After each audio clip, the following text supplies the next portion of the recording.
Kata Imam Ghazali dalam kitab Ihya niku, orang itu kalau habis makan siang dia masih boleh santai-santai selonjor.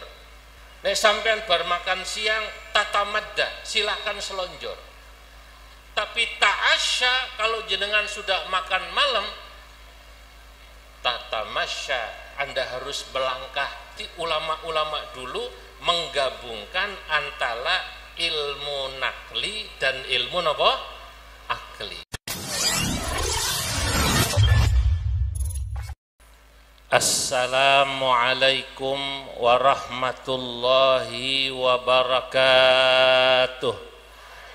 Pada siang yang mubarak ini alhamdulillah saya dapat silaturahim sowan di pondok pesantren alhamdulillah dalam rangka haul al-maghfurlah al-arif billah Mbah Syahid Kemadu, bertepatan dengan Harlah NU tanggal 31 Januari, Harlah tanggal nasional. Jadi saya tadi pagi dari Jogja, acara puncak Harlah NU, langsung kemari untuk hormat haul Mbah Syahid pada hari ini. Para hadirin yang dimuliakan Allah, penting bagi kami, khususnya bagi saya, sowan silaturahim ke Kemadu ini, karena saya ketika ngaji di Kajen oleh guru-guru saya, masyayikh Kajen di Pati, walaupun saya masih kecil sudah mendengar banyak cerita tentang Mbah Syahid ya, terutama dari guru saya Al-Maghfurlah Kiai Nafi Abdillah, sehingga saya banyak cerita-cerita tentang Mbah Syahid. Salah satunya yang paling populer adalah wiridan beliau terkait wirid alhamdulillah, bisa bermakna khusus. Dan juga ulama itu punya makna yang luas dan juga punya makna yang sempit. Sama seperti politik. Politik itu punya makna yang luas, juga punya makna yang sempit, punya makna yang khusus, dan juga punya makna yang umum. Itu politik. Tapi karena kita ini sekarang sedang hadir membahas haulnya seorang ulama, saya ingin menyampaikan tentang bagaimana ulama itu, para rawuh, para hadirin, pada hakikatnya adalah sebuah kompetensi, kemampuan, kapasitas, dan bukan sebuah profesi.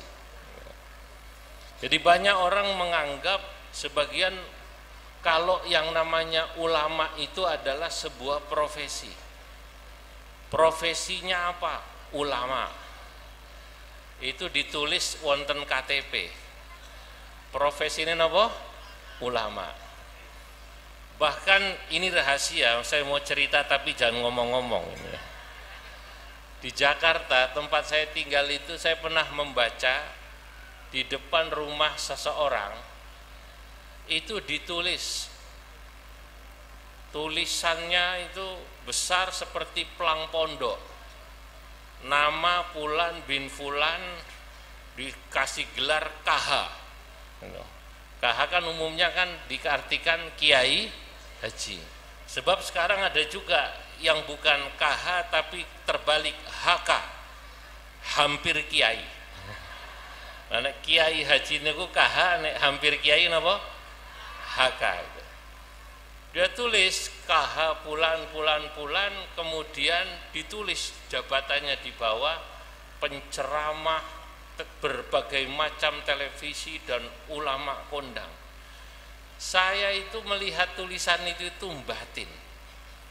Kok zaman sekarang itu kok ada orang yang tegel menyebut dirinya sebagai ulama, dan ulama itu dianggap sebagai apa tadi? Profesi. Padahal ulama itu Bapak Ibu sesungguhnya adalah sebuah kompetensi, sebuah kemampuan, kapasitas yang dimiliki oleh seseorang. Umumnya dulu orang itu disebut ulama karena yang bersangkutan memiliki kompetensi di bidang al-ulum al-naqliyah, ilmu agama umumnya. Ya tidak salah orang dianggap kiai, ulama karena menguasai Quran, hafal Quran, hafal hadis, kemudian juga alim fikih, alim usul fikih. Lah itu kemudian disebut ulama itu. Zaman dulu demikian, orang disebut ulama ya karena memang punya ilmu yang mumpuni. Ya. Saya kemarin waktu belum lama haul di Leteh Rembang ya. Itu dulu Rembang kan sampai sekarang terkenal salah satunya di Jawa karena Rembang pernah memiliki ulama ahli nahwu yang diberi gelar Sibawaihi Jawa. Sibawaihinya Jawa yakni Mbah Khalil. Mbah Khalil bin Harun Kasingan.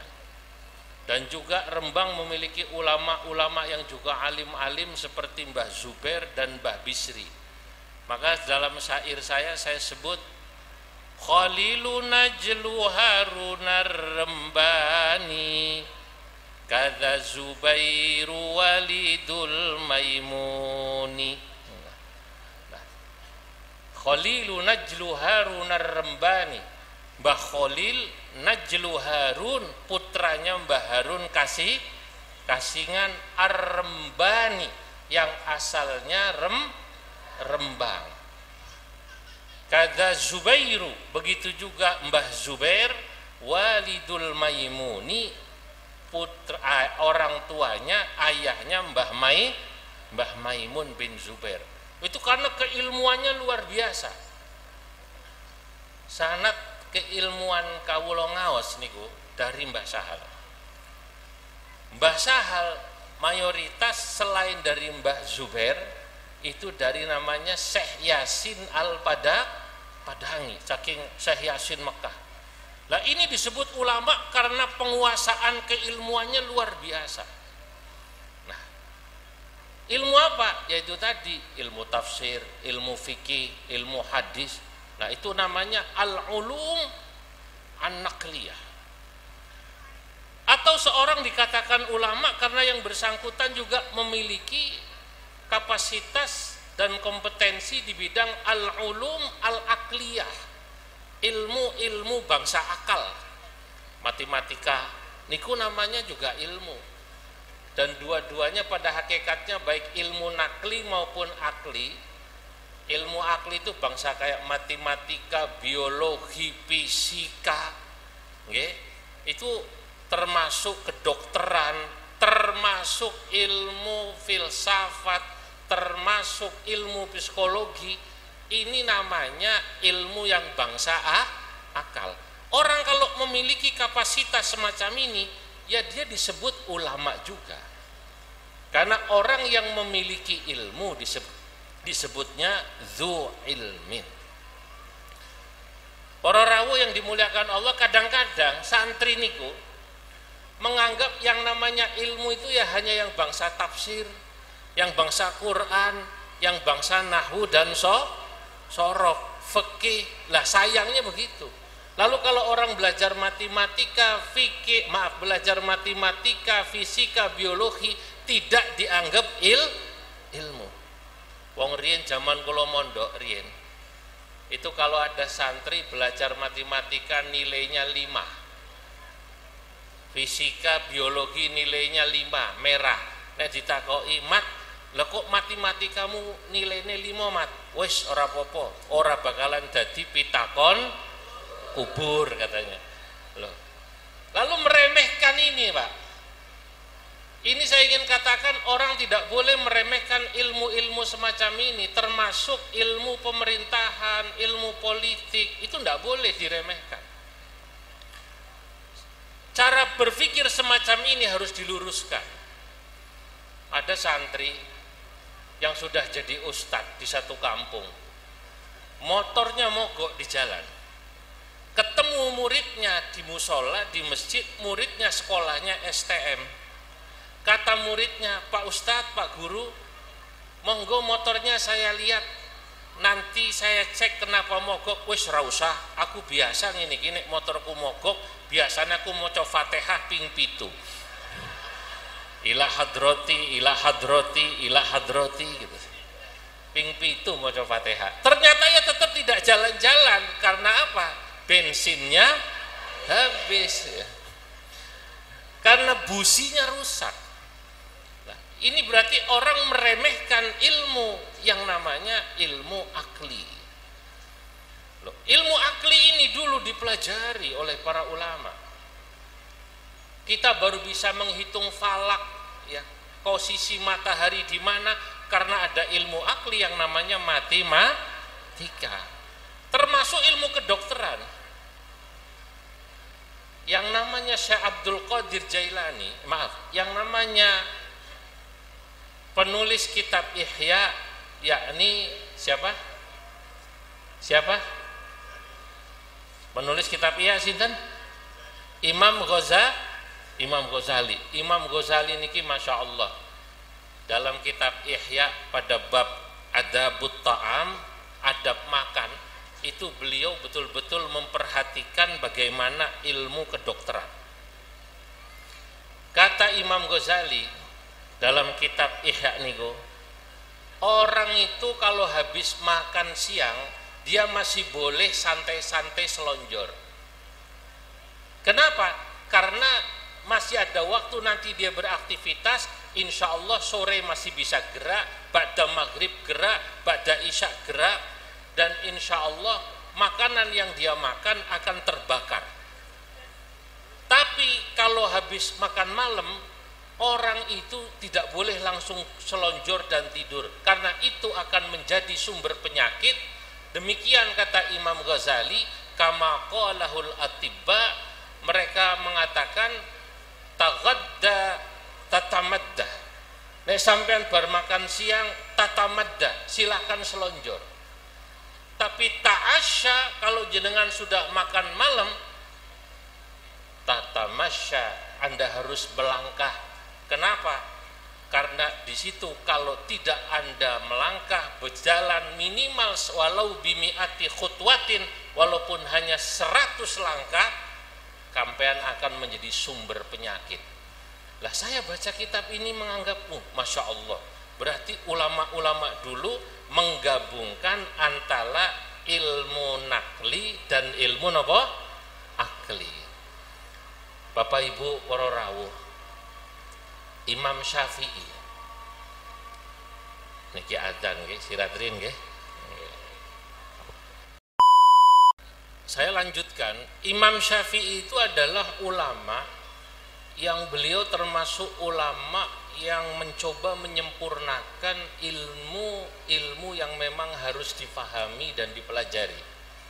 Imam Syafi'i. Bahkan ada ilmu yang dipelajari oleh Imam Syafi'i niku termasuk ilmu langka. Namanya ilmu firasah. Napa? Ilmu firasah niku kalau bahasa Indonesianya ilmu firasat. Saya ingin bercerita secara khusus tentang ilmu ini karena satu hal yang saya dengar tentang Mbah Syahid niku, Mbah Syahid adalah seorang ulama yang kuat dalam ilmu firasah. Lah ilmu firasah niki Bapak Ibu, ada yang kasbi bisa dipelajari, ada yang wahbi memang pemberian dari Gusti Allah. Yang kasbi niku bisa dipelajari seperti semacam ilmu psikologi niku napa ilmu firasah. Jenengan nate ningali kalau di jalan ada operasi polantas, pernah apa mboten? Kadang-kadang tiang mriki atau tiang pundi mawon ada yang tidak pakai helm dan tidak bawa SIM. Supir nggak bawa SIM, naik motor nggak bawa SIM, itu biasanya bawa motornya, bawa mobilnya tenang apa gelisah. Biasanya ciri niku santai apa ngumpet di belakang truk. Nah, polisi niku sudah diajari ilmu firasah yang ilmu psikologi ini. Kalau dari jauh ada orang naik motor ngumpet di belakang truk, polisi wis sapal iku lho siji wong sulang wong bulu ngumpet di belakang apa namanya truk. Itu namanya ilmu firasah yang kasbi, bisa dipelajari. Imam Syafi'i ini bakdo dados tiang alim, sudah sangat alim, ngaji kali Imam Malik ten Medina itu lebih dari 10 tahun saking alimnya. Kemudian Imam Syafi'i merasa ada satu ilmu yang belum dipelajari, namanya ilmu firasah. Niku Imam Syafi'i belajar khusus ten Yaman, sampai kemudian Imam Syafi'i jadi PNS, jadi staf susnya wali Yaman. Wali niku ya bupati nopo gubernur Yaman. Jadi kalau para rawuh yang hadir di sini ada yang sekarang ini jadi ASN atau PNS, niku pun wonten contone sinten? Imam Syafi'i. Tapi kemudian beliau berhenti, ya, berhenti jadi PNS, milih jadi ulama yang lurus, mulang ngaji, karena menganggap jalan yang paling cepat jadi wali niku adalah dengan cara ngajar ngaji. Kalau sekarang tidak, banyak orang yang hampir jadi wali nggak jadi karena nyalek. Tadinya ngajar di madrasah, ngajar di pondok, hampir jadi apa? Wali, sudah istiqomah 20 tahun ngajar di madrasah, nggak jadi wali gara-gara nyalek. Nah, Imam Syafi'i terbalik, sudah jadi ASN lama, berhenti, kemudian istiqomah mulang ngaji. Lah, ilmu yang dipelajari Imam Syafi'i di Yaman itu ilmu firasah. Dulu Mbah Soleh Darat itu menulis kitab dalam Majmu' Soleh Darat tentang ilmu katuragan. Dalam bahasa Jawa disebut ilmu katuragan. Katuragan, hanya dalam kitab Majmu' Soleh Darat itu ilmu katuragan secara khusus membahas tentang bagaimana cara mencari jodoh. Lamun sira weruh wong wadon cangkeme ambak. Kalau Anda melihat perempuan mulutnya lebar, biasane bukan saya yang ngomong ibu-ibu, biasane ceriwis. Betul ya? Ceriwis itu bahasa Arabnya asyaddu cerewetan. Ya. Kalau Anda lihat ada perempuan hidungnya pesek, biasanya satu umurnya panjang, dua biasanya taat sama suami. Berbahagialah Bapak Ibu yang istrinya pesek. Loh, saya baca ini loh dalam kitab Al-Kanzul Madfun fil Fulkil Mashhun karangannya Imam As-Suyuti, Pak Kiai. Waktu saya baca kitab ini tak pikir ke Imam Suyuti guyon apa serius iki. Kowe nek pengen duwe bojo, bojomu taat manut karo sing lanang, dawa umure, luru wong wedok sing. Saya pikir ki Imam Suyuti serius apa bercanda ini dalam kitab Al-Kanzul Madfun fil Fulkil Mashhun. Lama-lama saya temukan jawabannya, Bu. Oh iya ya. Perempuan itu kalau pesek taat sama suami masuk akal. Masuk akal apa betul? Lho nek ora taat yuk rabi meneh sing lanang. Betul apa betul? Lah iya. Kedua, kenapa perempuan hidungnya pesek itu katanya umurnya panjang? Itu saya mikirnya lama, baru ketemu jawabannya, Bu. Karena hidungnya pesek berarti lubangnya kecil, napasnya irit. Ini namanya ilmu katuragan. Apa namanya? Katuragan. Orang kalau matanya kebiru-biruan, kalau jidatnya lebar, kalau ini itu dibaca, itu namanya ilmunya ilmu firasah, Pak. Imam Syafi'i ngaos ilmu firasa ini khusus, kalau dalam bahasanya Mbah Soleh Darat namanya ilmu katuragan, itu lama kiaman. Nah, ini namanya ilmu firasa yang bisa dipelajari. Sehingga zaman dulu Imam Syafi'i itu kalau ada orang lewat, itu kerjanya apa? Tukang kayu itu, tukang kayu. Masih jauh, nek ora tukang kayu, tukang batu. Iku apa? Tukang jahit iku. Jadi dari jauh itu melihat wajah seseorang sudah bisa menebak yang bersangkutan profesinya apa. Itu saking hebatnya apa? Ilmu firasa. Biasanya dari dekat begitu nyampe, ma'amaluka, Anda kerjanya apa? Kalau tukang kayu, ya tenan kan loh. Kok sampai ngerti? Oh, kelihatan dari tangannya, gerak-geriknya, itu bisa dipelajari, Pak. Nah, itu namanya apa? Ilmu firasah. Nah, kados ngaten niki dari wajahnya kelihatan duitnya kathah napa lagi nggak punya duit itu kelihatan apa mboten iki. Itu orang yang punya ilmu firasah itu tahu itu. Nah, niki Imam Syafi'i.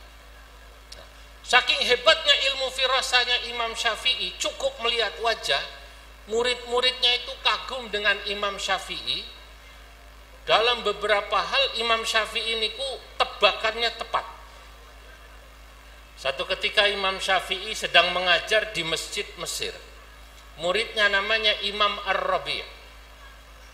Dakhaltu ala Syafi'i fil masjidil jami'. Saya masuk di masjid jami' ngaji dengan Imam Syafi'i. Kados jenengan tesih ngaos kalih kula kalih Mbah Yai Wahab wau. Tiba-tiba masuk, kata Ar-Rabi, seseorang yang mutar di masjid jami melihat orang tidur. Orang tidur semua dilihat wajahnya. Kata Imam Syafi'i kepada muridnya yang namanya Ar-Rabi, Rabi, nih kok sama ya kalau Gus Sopi namanya nggih. Ar-Rabi, niku murid Imam Syafi'i namanya Ar-Rabi. Bilang sama orang itu, budaknya yang lari, yang kulitnya hitam, yang matanya sakit sebelah kanan, sedang dipenjara di kantor polsek. Bapak itu diparani sama Imam Robi, Pak, sanjangi guru kula niku Imam Syafi'i, budak bapak yang lari, yang kulitnya hitam, yang matanya sakit sebelah kanan, itu sekarang sedang di kantor polsek. Padahal Imam Syafi'i mboten tanglep. Beliau sedang mucal, lihat orang mutar-mutar di masjid, kandanono, kayak budaknya yang kabur sekarang sedang di kantor polisi, sedang ditahan, yang kulitnya hitam, yang matanya sebelah kanannya sakit. Begitu diajak ngomong nih kalih Imam Ar-Rabi, bapak wau iku yang keliling mencari orang-orang itu, kaget dia. Sik. Itu gurumu bilang begitu? Iya. Allahu Akbar, kata orang tadi. Dia lalu mendekati Imam Syafi'i, datang.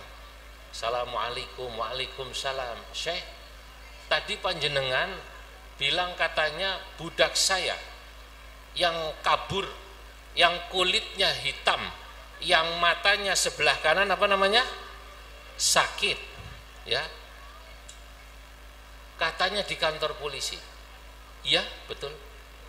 Pertanyaan saya, dari mana jenengan tahu kalau saya sedang mencari budak saya yang lari dari rumah? Dari mana panjenengan tahu budak saya kulitnya hitam? Dari mana panjenengan tahu budak saya matanya yang sakit sebelah apa? Kanan. Kata Imam Syafi'i, saya tadi melihat Anda berputar-putar. Anda berputar-putar melihat orang tidur di masjid. Saya perhatikan dari jauh, Anda itu yang dilihat yang tidur yang kulitnya hitam. Yang kulitnya putih tidak Anda lihat. Dari situ saya tahu bahwa Anda sedang mencari seseorang, dan itu saya yakin budak Anda yang kulitnya hitam. Masya Allah. Lalu dari mana panjenengan Syekh tahu kalau matanya sebelah kanan itu sakit atau cacat? Waktu tadi saya melihat Anda mengelilingi orang tidur, kata Imam Syafi'i, saya lihat panjenengan itu melihat selalu sisi kanan dari matanya, bukan sisi kiri dari matanya. Ajib. Niku Imam Syafi'i sampai detil. Dari situ saya tahu, fa'araftu, saya tahu dari situ bahwa budak Anda yang sakit matanya sebelah napa? Kanan. Nggih bener. Yang cacat memang sebelah kanan. Ini yang terakhir, ini yang terakhir. Pertanyaan saya, kata bapak ini, dari mana Kanjeng Syekh tahu, Kanjeng Imam tahu kalau budak saya sedang ditahan di kantor napa? Polisi. Kalau itu saya ingat hadis Kanjeng Nabi. Rasulullah sallallahu alaihi wasallam bersabda, al-abid idza syabi'u zanu wa idza ja'u saraku. Budak itu penyakitnya nek warak biasanya cok zino, nek luwe kalau lapar biasanya suka mencuri. Jajal tilii nang tahanan polsek diparani tenan wonten Pak. Nah, mungkin kalau orang seperti Imam Syafi'i sekarang ada, caleg-caleg pada datang. Betul apa mboten? Tim sukses capres pada datang. Dianggapin apa? Keramat. Kira-kira yang menang 01, 02 apa 03 Pak? Kalau zaman saat niku kula mbayangno ngaten. Niku Imam Syafi'i. Ini ilmu ternyata bisa dipelajari, ada ilmunya. Salah satunya pakai hadis tadi. Tapi ilmu firasah ini Bapak Ibu ternyata ada juga yang memang wahbi. Wahbi niku nggih pemberian Gusti Allah. Tidak bisa kemudian dipelajari. Gusti Allah Subhanahu wa taala itu kalau mau memberi seseorang karena kesolehannya, karena ketakwaannya, Allah Subhanahu wa taala akan memberikan orang ilmu semacam ini. Nurun yakdhifuhullahu fi qulubi ibadihi, ya. Ini adalah nur, cahaya atau ilmu dari Allah Subhanahu wa taala ya Habibna, yang Allah Subhanahu wa taala memberikan kepadanya, yang kemudian Allah memberikan ilmu kepada sang hamba itu sesuatu yang Allah tidak beritahukan kepada orang lain. Nah niki ingkang larang nih Imam Malik niku. Imam Malik gurunya Imam Syafi'i. Ketika pertama kali Imam Syafi'i niku dateng ngaos baca kitab Muwatta, sebelum baca Imam Malik cuman melihat wajahnya Imam Syafi'i. Ditanya siapa namanya, Muhammad bin Idris. Asal dari mana? Dari Makkah. Keturunannya keturunan mana disebut. Langsung niku Imam Malik sanjang, ya Muhammad ittaqillaha wajtani bil ma'asi fa innalaka sya'na. Hei Muhammad, maksudnya Imam Syafi'i namanya Muhammad bin Idris. Ittaqillaha, takwalah kau kepada Allah, wajtani bil ma'asi, dan jauhkanlah olehmu maksiat, fa innalaka sya'nan, karena engkau nanti akan menjadi orang besar. Nah, Imam Syafi'i sudah ditebak oleh sinten? Imam Malik pertama kali melihat bakalan jadi tiang ageng, bakalan jadi orang besar. Lah niki ilmu firasah yang memang wahbi. Imam Syafi'i memiliki dua jenis itu.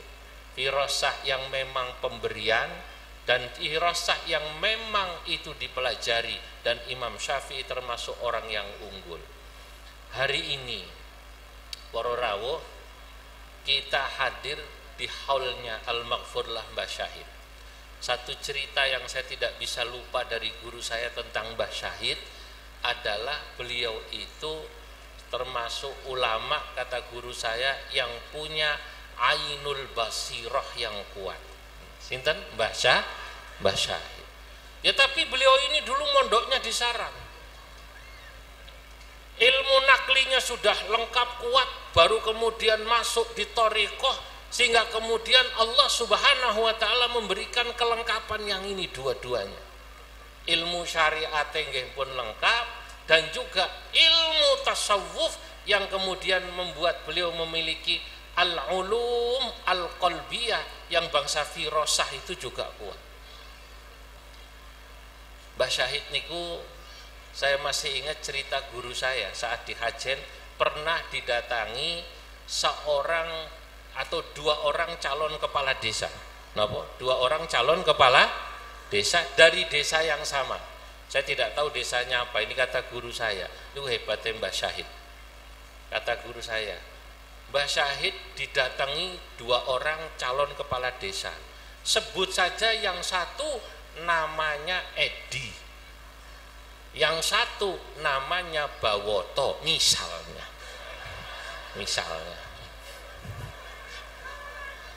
ya.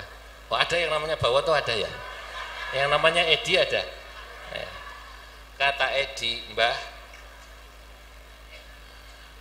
kula nyuwun pandunganipun, minta doanya Mbah. Wonten apa? Kata Mbah Syahid, badhe nyalon kepala desa. Oh, mangke kula nek menawi dados kepala desa, saya akan berjuang buat agama Mbah. Saya akan bangun masjid, majelis taklim dihidupkan, pengawasan dihidupkan, madrasah dibangun. Niku Mbah Syahid hanya bilang saya. Tapi tidak didoakan secara khusus. Datang orang kedua sesudah Edi, namanya siapa? Namanya Bawoto. Assalamualaikum, waalaikumsalam, kata Pak Bawoto. Ada apa Kang Bawoto? Kata Mbah Syahid, kula badhe nyalon Mbah. Nyalon apa? DPR. DPR apa kepala desa? Serius itu?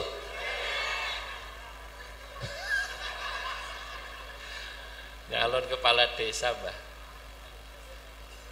Desanya ternyata sama. Waktu ditanya, oh tujuannya apa? Minta doanya Mbah. Oh minta doanya. Nah terus tujuanmu apa? Nyalon kepala desa. Lumayan Mbah, bengkoke lumayan. Loh, jawabannya itu bengkok. Yang pertama bilangnya katanya saya akan berjuang buat agama, membangun madrasah. Wah pokoknya bangsa agama lah gitu. Lah sek niki niku katanya mau nyalon kepala desa, tujuannya nyari bengkok. Bengkoknya sekian hektar ini dan itu. Mbah Syahid senyum, kata guru saya. Oh ngono ya? Nggih Mbah, lumayan Mbah.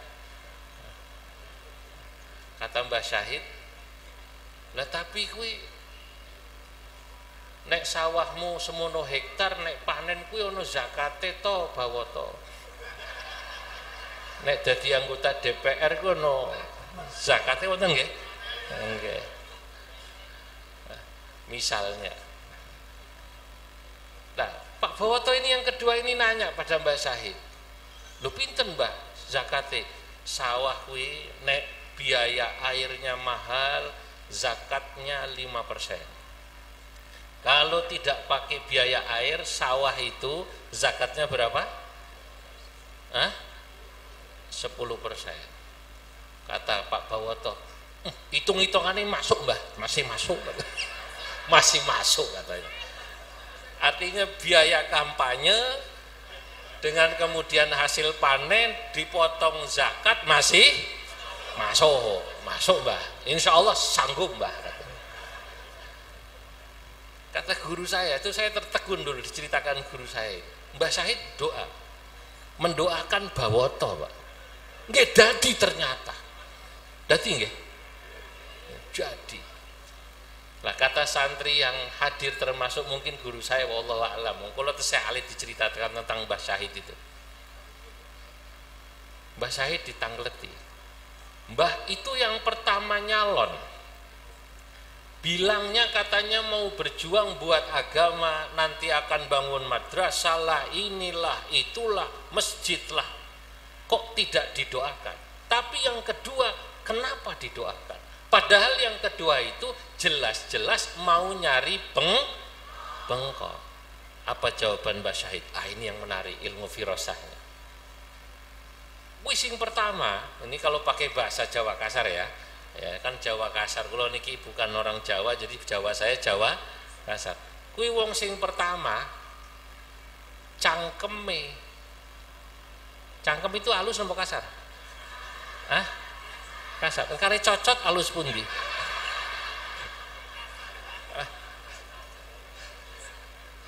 Halusin apa niku? Tutuk cangkeme, mulutnya dengan hatinya tidak sama. Lain di mulut, lain di hati. Ngomongnya kanggo agama, sebenarnya niat nyalon kanggo luru duwe. Lah kalau yang kedua Mbah, sing kedua kui antara mulutnya dengan hatinya apa adanya, belaka suta. Ya memang dia pengen luru duit, dong nyatanya ditakoi lumayan bengkoe. Kalau dalam bahasa ulama tasawuf yang pertama itu zahiruhu laisa bibatinihi. Zahir mulutnya tidak sama dengan hatinya. Sementara yang kedua itu yang namanya siapa tadi? Dadi ki bakal disebut terus dadi gitu. Yang kedua ini zahiruhu nafsu batinihi. Antara mulut dan hati sama. Ya kuwi. Lah wong sing nomor loro kuwi, orang yang model nomor 2 itu lebih mudah ditata daripada yang pertama. Nah, ini para hadirin, kalau dalam tinjauan ilmu firasah, lah ini beliau ini masya Allah ulama yang punya ilmu firasah luar biasa, bisa membaca gerak-gerik zahir dan juga bisa membaca gerak-gerik batin. Zahir itu penglihatan basar, ainul basar. Kedua pakai menggunakan ainul basirah, penglihatan mata hati. Jadi mau dukung seseorang itu cukup dilihat dengan mata hati dan mata zahir. Orang ini kira-kira kalau nyalek, kalau nyalon bupati, kalau nyalon presiden, kalau nyalon DPR RI, sebenarnya orangnya benar apa tidak? Itu kalau orang zaman dulu cukup melihat dengan mata dan kemudian dengan mata hati. Mata itu namanya ainul basor, mata hati niku ainul basirah. Ya, dua hal ini sekarang sudah jarang dipakai. Zaman saat ini kalau ada orang nyalon kepala desa, nyalon nyalek, nyalon bupati, nyalon-nyalon yang lain DPR RI, masyarakat sudah tidak pakai ainul basor, tidak pakai ainul basirah, yang dilihat ainul bisyarah. Lurus nggih? Yang dilihat ainul bisyarah, wani piro. Nah, yang mriki kula tanglet tolong jawab jujur. Kalau ada caleg yang satu tidak ngasih uang, yang satu ngasih 50.000, yang satunya nomor 3 ngasih 1.000. Tapi yang pertama niku tiangnya soleh kados Pak Bawoto niku. Yang pertama nggak ngasih uang, tapi soleh kayak Pak Bawoto. Yang kedua 50.000.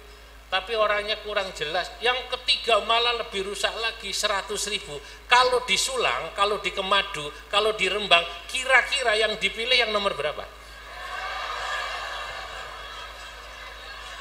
Jujur, nomor berapa kira-kira? Oh, Kawoto sing dipilih, Pak. Masya Allah. Lah inilah. Nah, ulama-ulama dulu, para hadirin, ini ulama yang kuat betul itu hatinya, mata batin. Makanya Masya Allah Mbah Syahid nih terkenal bukan hanya di kalangan ulama NU. Nah, ulama NU pun panjenenganipun Mbah Syahid muttafaq alaih. Gus Dur niku hormat luar biasa sama Mbah Syahid. Lalu tiang Muhammadiyah juga hormat kali Mbah Syahid, itu kan luar biasa. Betul nggih? Lu Mbah Amin Rais itu loh. Hormat kali Mbah Syahid. Padahal tiang napa Muhammadiyah. Lah itu. Kenapa? Karena beliau masyhur memiliki basirah. Kalau kata seorang penyair Arab, qulubul arifina laha uyunun tara ma la yura linnadhirina. Qulubul arifina, hatinya orang-orang yang arif billah kepada Allah, laha uyunun, mereka memiliki mata, tara ma la yura linnadhirina, yang mata hatinya bisa melihat sesuatu yang tidak bisa dilihat oleh mata zahir. Maka alhamdulillah summa alhamdulillah, kita semua wabil khusus para santri jamaah, murid-murid kinasinya Mbah Syahid ini yang hadir, beruntung kalau pernah ketemu ulama langsung nyucup berkahipun Mbah Syahid. Alhamdulillah, kiai seperti Mbah Syahid niki jujur sakniki pun langka. Langka napa mboten? Langka, Pak.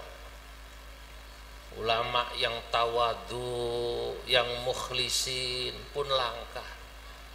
Ya, yang masih banyak ini di kampung-kampung. Makanya saya senang gembira kalau diundang hall para masyayikh, ulama-ulama besar seperti beliau ini. Ya. Saya berharap, saya pribadi, okay, ahlan wa sahlan Habibana al-mahbub, okay, pun Habib Muntukin, okay, okay. Dan kita semua yang hadir dapat berkahnya Mbah Syahid Kemadu. Allahumma amin, okay. Nah, moga-moga kita doakan pondok alhamdulillah ini, okay. Pondok napa? Alhamdulillah.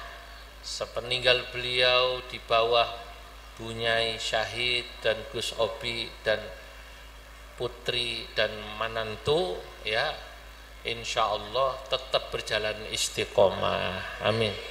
Okay. Insya Allah kita terus akan mendukung perjuangan beliau. Walaupun Gus Obi niki tesih nem Gus Obi nggih. Jangan lihat mudanya, lihatlah bagaimana masyayikh kita, guru kita, yakni Mbah Syahid. Kalau niki Gus Obi datang ke rumah saya. Nah, ini adik kelas kula Gus Obi niku ten Kajen Matolek. Ya, beliau ditinggal ayah beliau, nasibe sami kados kula. Saya juga masih muda, umur 18 lebih. Sedikit ayah saya wafat, kula anak pertama, mirip kados Gus Obi. Tapi saya percaya, ya, ini merupakan jalannya Allah Subhanahu wa taala. Ya, insya Allah panjenengan derek mawon melanjutkan, jangan meninggalkan pondok alhamdulillah ini. Insya Allah tetap dapat berkahnya daripada Mbah Syahid. Okay. Sekian, saya tidak ingin berpanjang ini. Habib sudah rawuh, sudah jam 4 kurang seperempat, berbagi waktu dengan beliau. Dari saya cukup sekian. Wallahul muwaffiq ila aqwamit thariq. Wassalamualaikum warahmatullahi wabarakatuh.